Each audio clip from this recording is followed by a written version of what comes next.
a Yahoo Malibu. Woohoo! Nice. Hi, I'm Lou with another episode of My Car Story. Today I'm in the suburbs of Medford, Oregon, and I'm with Dale Waldron. He's got, well, a resto mod with quite the story. What year, make, and model is this one, Dale? It's a 1973 Chevelle Malibu. Let's take a look at it. And it's no longer really a Chevy Malibu. Yeah, it kind of looks like it, but let's take a look at our featured attraction. Well, this one is completely resto modded, and you can see it looks quite tough. Let people just meditate on that for a moment. Oh, that's good stuff right there. So you've taken all of the chrome off it. Right. Was there a little hood ornament at one time? It did have a little emblem on the top there, and this is a fiberglass front end. It was I bought it off the internet there and custom fitted everything into it. Wow. And flush mounted it onto the body, so yeah, it doesn't hang out on. It's all flush mounted. I got the Hagen flush mount side markers in it. Yes. Originally, this car was the first year. These models, these A-body style cars, were equipped with the 5-mile-an-hour impact bumpers, and the bumper stuck way out here on the front and rear. When you got home from shopping, you had a shopping cart and maybe a baby carriage stuck to the rear bumper, because they hung out so far. Right. But you know, this car here was. I just want to show that front so it shows how tight it is. Now, go ahead, keep talking. Okay. So it's been in the family since 1978. I bought it off of a Love Chevrolet in Folsom, California. My wife and I did, and we drove it around until about the winter of 1980. I ran it into a tree, and now I'm supposed to sound sorrowful at that point. Sadly, I laughed. Yeah. You ran this into a tree. Yeah, directly into a tree on a nice slick road, winter road. Nice slick winter road. Okay, totaled the car out. Got it. But I'll get to that. We had some pictures of that.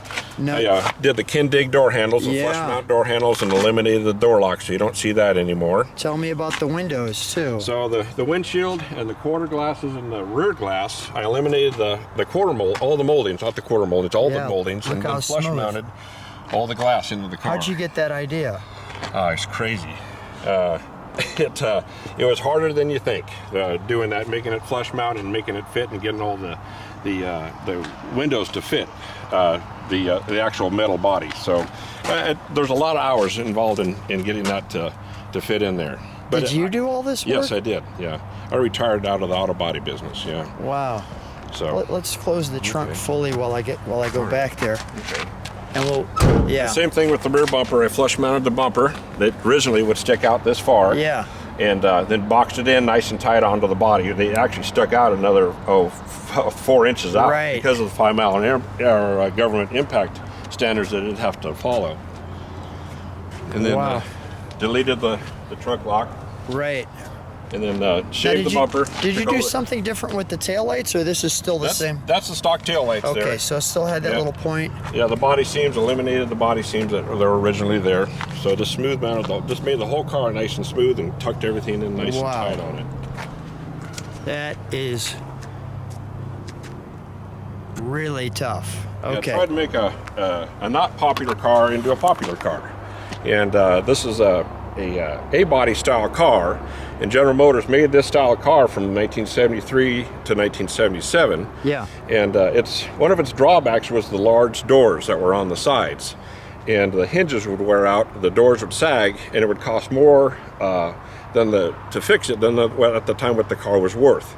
So a lot of them ended up in destruction derbies because this body style did really well in destruction derbies, and then they would harvest the motors and transmissions out of them for in the 80s, 70s, 80s, and 90s, and for hot rods and race cars. And so the engines were very popular. So these cars died off, and you don't even hardly ever see them anymore. Right. Yeah. That was in NASCAR. This was a popular car at the time. Right. Let's. Now I know you have to go inside to open the trunk, so we'll show you how that door works like that. We'll go inside in a second. But open that trunk for me if you would. There's a push button there. Right. Now this is what the car looked like.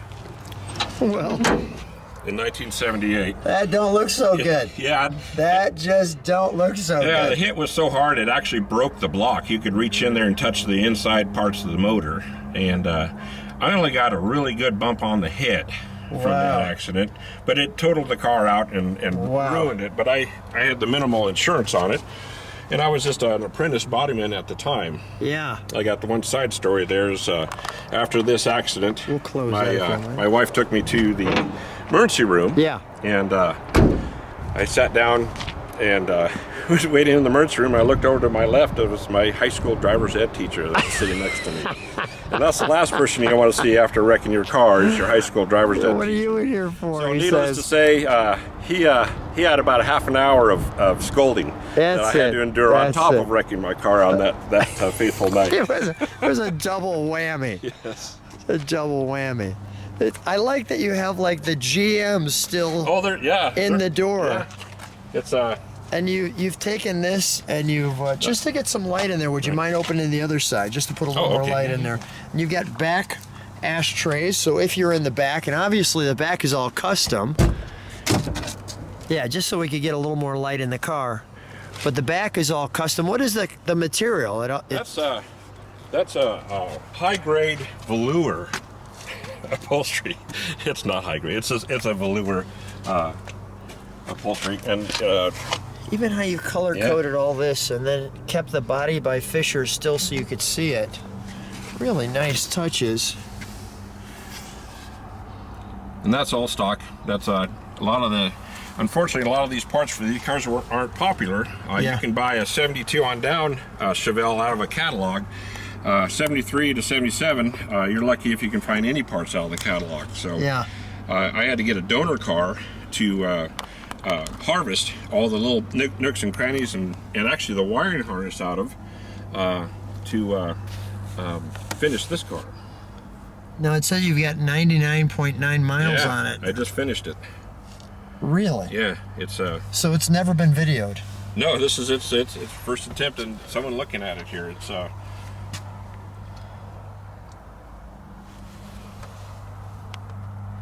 How long did this restoration take? 4 years. 4 years. It started in 2019. It sat for it sat for almost 20 years. That's why I had to replace the wiring and such. Let's open the hood, shall we? The rats got in it and ate all the wiring out of the car.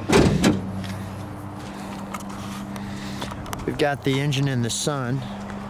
What's the cubic inch? So I put in a small block 400. And originally the 70, the engine got damaged from the accident, so I was able to find what they call a Siamese twin 400. They're a high torque, low RPM motor. And the reason I was always interested in the 400, my mom had a 72 Impala. Yeah. And she worked late at Kentucky Fried Chicken. She worked at Wells Fargo Bank, and I came up on her and I revved her up. I was in this car and I had a 4-barrel and she had that 400 with a 2-barrel and she blew my doors off. And when I got home, they were already sitting down eating Kentucky Fried Chicken, and my mom says, she's eating chicken, and she goes, "Well, what happened, honey? Did you get lost?"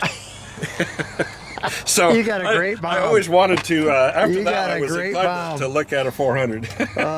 Your mom. We need your mom on the channel. Is what we need. We got to get her on here with blowing her son's doors off. That is great. Well, let's fire this one, shall we? Yeah, let's. I like the bracing. It all has that stock look, but you can see color coded all this. Lots of effort here.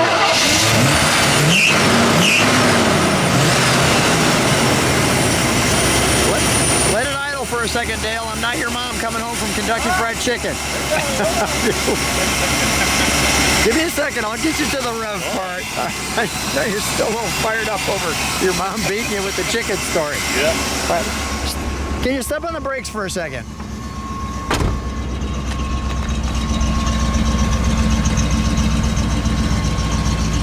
That's nice. Let me listen to it idle for a second.